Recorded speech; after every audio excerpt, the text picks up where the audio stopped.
we're recording. Just in case somebody's internet connection goes out or whatever it is. No more series. We are done with series. But if you have homework questions on sections 3.1 and 3.2, we can do those at the end of class. All right, cool. So differential equations. 30 seconds. Everybody who wants to raise their hand, something about differential equations. Go. It's been 2 weeks since we've done differential equations. Fast, lightning round. Here we go. What do you got? Daniel.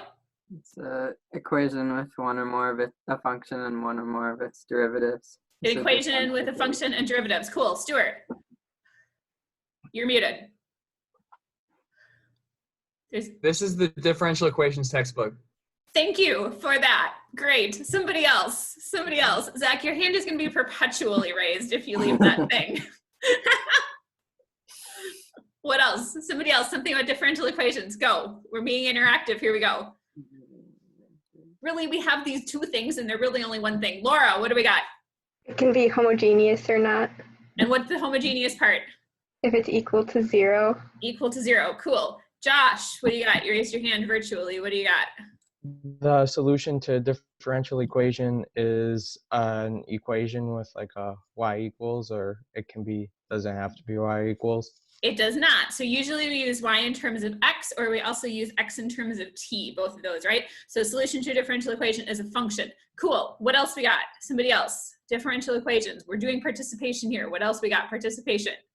Come on, be brave. You are totally participating in breakout rooms. Participate here. Something else with differential equations.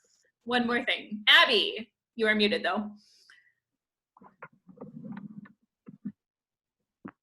Cool. Okay, they can be implicit or explicit.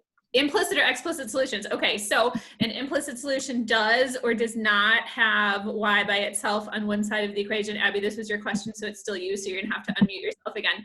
An implicit solution does or does not have y by itself on one side of the equation. Implicit. Does or does not. And you're trying to unmute yourself. Sorry, I think I got it. Okay, you did. Sorry, what was it?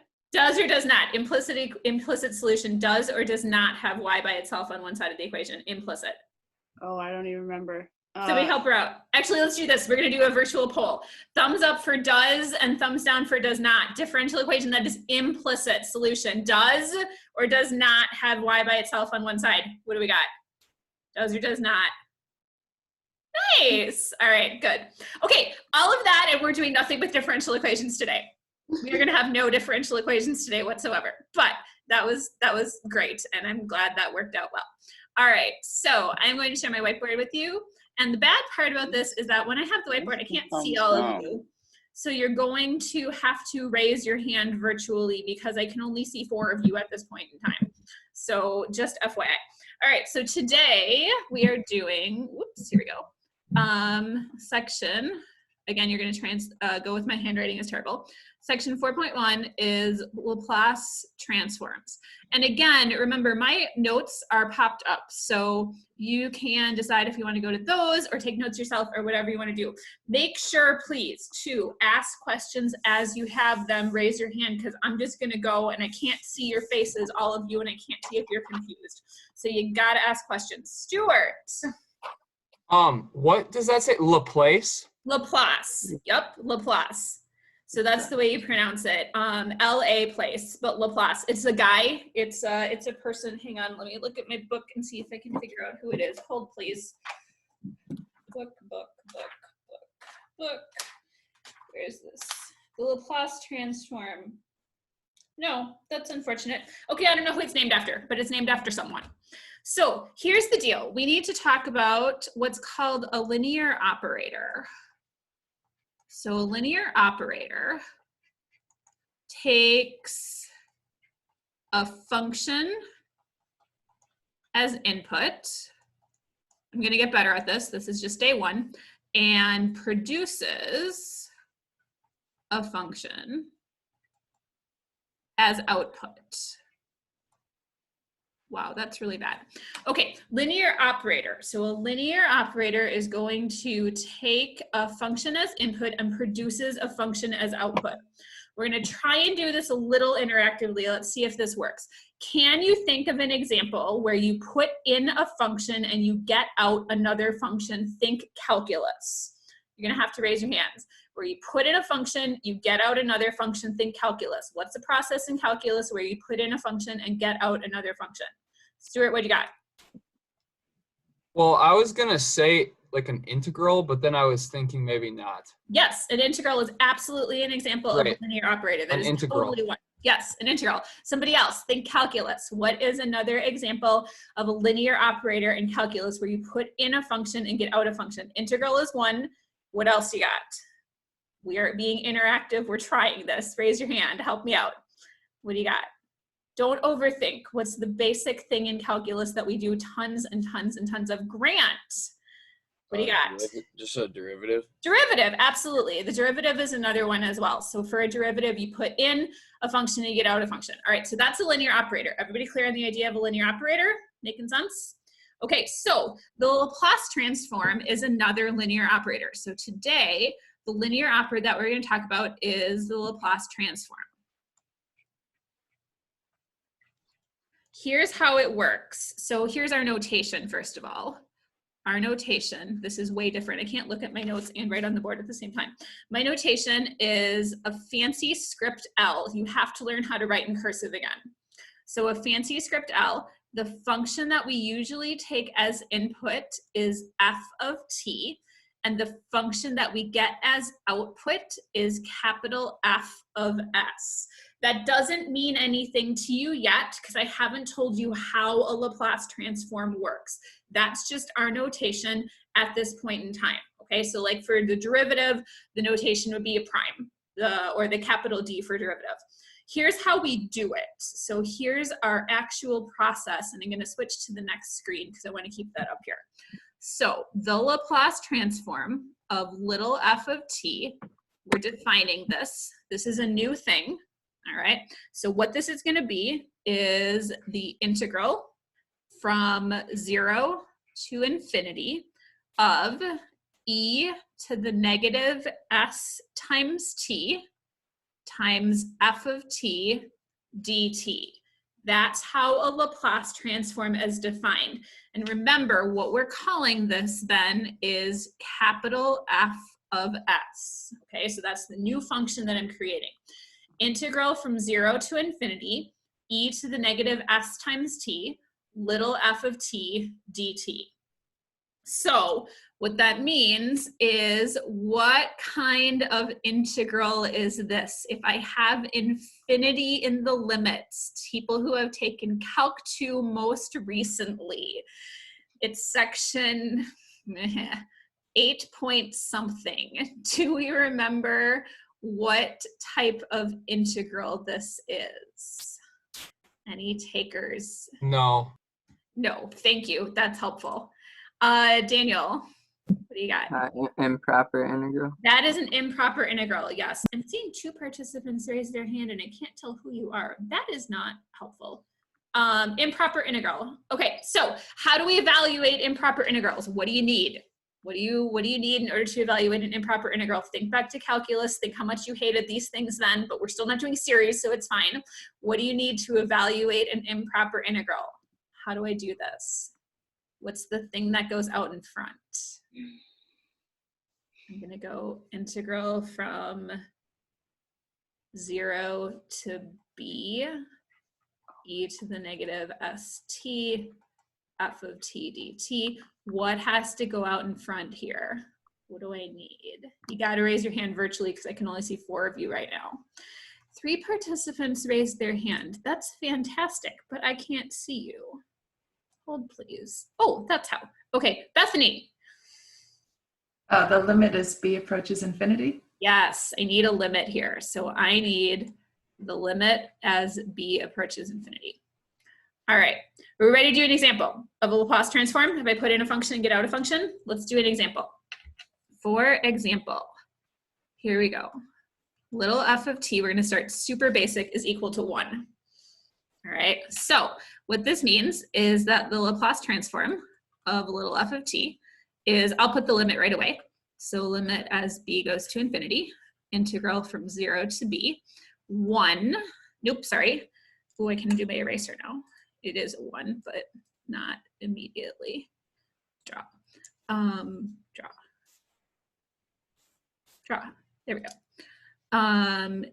E to the negative st times 1 dt. We got to evaluate that, but everybody see where it's coming from? All right, based on my definition of Laplace transform, integral from b to infinity, limit as b goes to infinity, or integral from 0 to b, e to the negative st times 1 dt. All right, the variable that I'm integrating with respect to is t. Yes, I have a dt over here. So for this very first one, I'm going to do a u substitution. We are probably not going to do u substitutions after this. U is going to equal negative st, and then du is negative s dt, right? Because I'm taking derivatives with respect to t. And then if I solve for dt, I just lost my pen. If I solve for dt, I'm going to get negative 1 over s du. All good? That's horrible handwriting, but we can figure it out. And this is a definite integral, so we have to change our limits. So if t is equal to 0, take a sec and come up with the value of u. And if t is equal to b, take a sec and come up with the value of u. I'm going to switch my integral over to u's, and so I need to switch my limits also. So, hand raising. If t is equal to 0, what's u? Remembering that u is negative s times t. If t is equal to 0, u is Grant. If t is equal to 0, u is 0. Thank you. And if t is equal to b, then u is, you can keep going, Grant, if you want. You just unmute yourself again. Negative SB. Absolutely. Negative s times b. Everybody following? Everybody happy? Okay. All right. So here's what this integral turns into. I still have a limit. So I have a limit as b goes to infinity. Integral from 0 to negative s times b, e to the u times negative 1 over s du. Sorry, that's a du. Okay, so we can evaluate this thing. I'm going to pull my negative 1 over s all the way in front. Limit as b goes to infinity. Let's move my drawing bar. And then I'm going to have e to the u evaluated from 0 to negative s times b. So negative 1 over s, limit as b goes to infinity, of e to the negative s times b minus e to the 0. We'll put that in parentheses. It's a definite integral, so I need to subtract.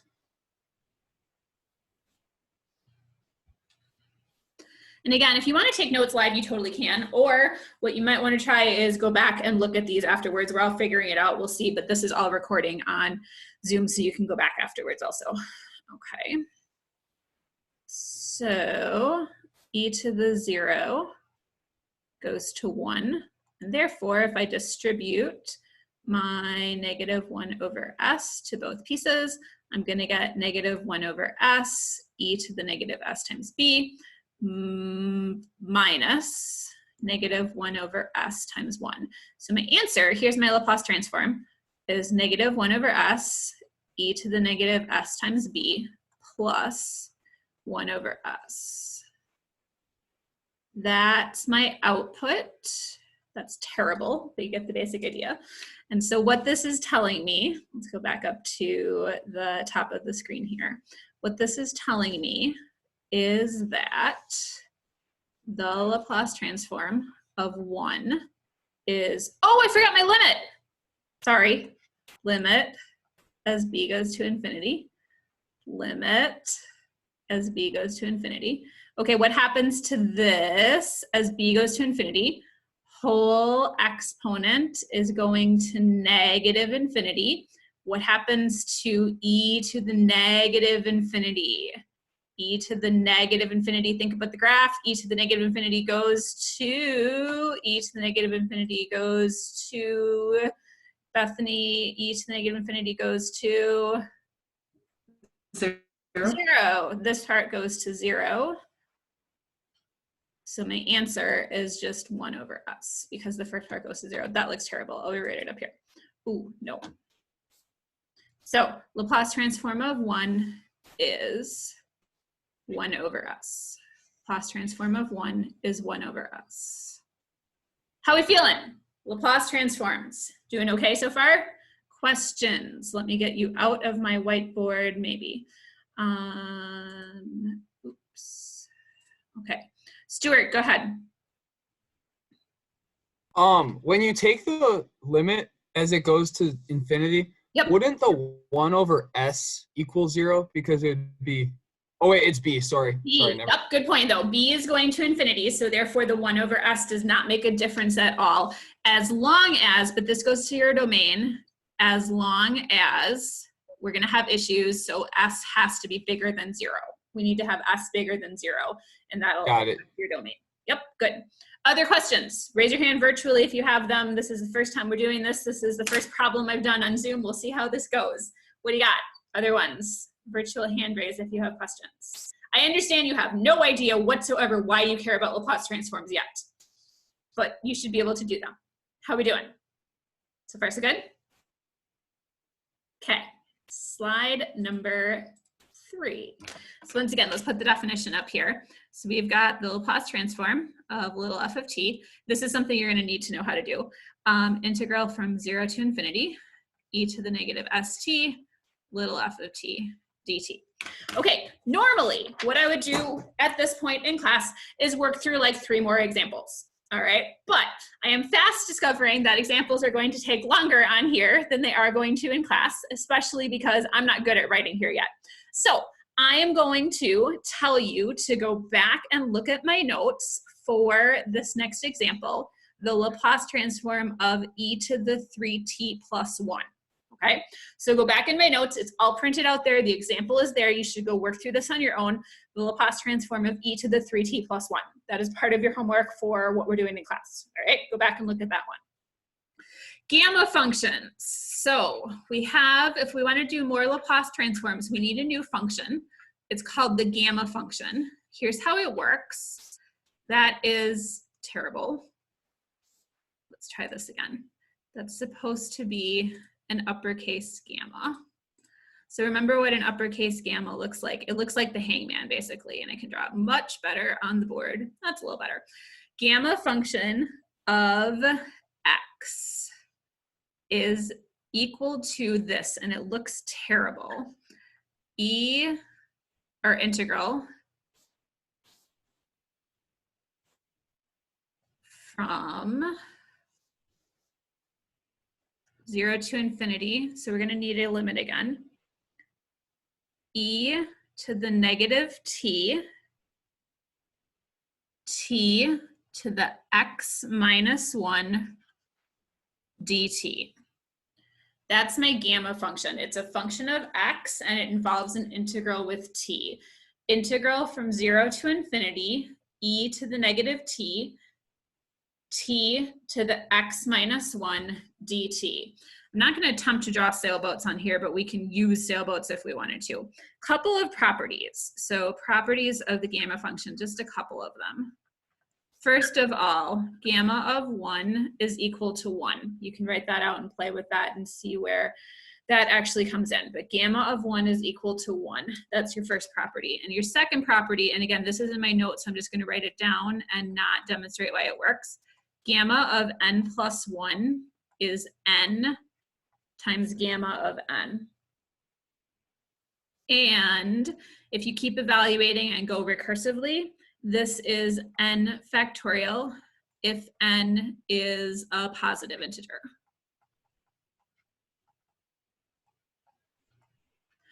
So there's this really cool new function. It's called the gamma function, and it behaves like a factorial if you have positive integers. The other thing that happens is it extends. So you can evaluate the gamma function at any number that you want, positive, negative, etc. It's factorials if you have a positive integer. It has other answers beyond that. What this does is helps us come up with other Laplace transforms. And so the reason that we like the gamma function is because it lets us come up with the Laplace transform of t to the a. So this, and again, the details are in my notes. I will let you go back and walk through the details there. This is going to be 1 over s to the alpha plus 1 gamma, sorry, that's an a, not an alpha, 1 over s to the a plus 1, and then gamma of a plus 1. We will do an example in just a minute. But while you're copying that down, I am going to pause the Zoom recording and start a new one.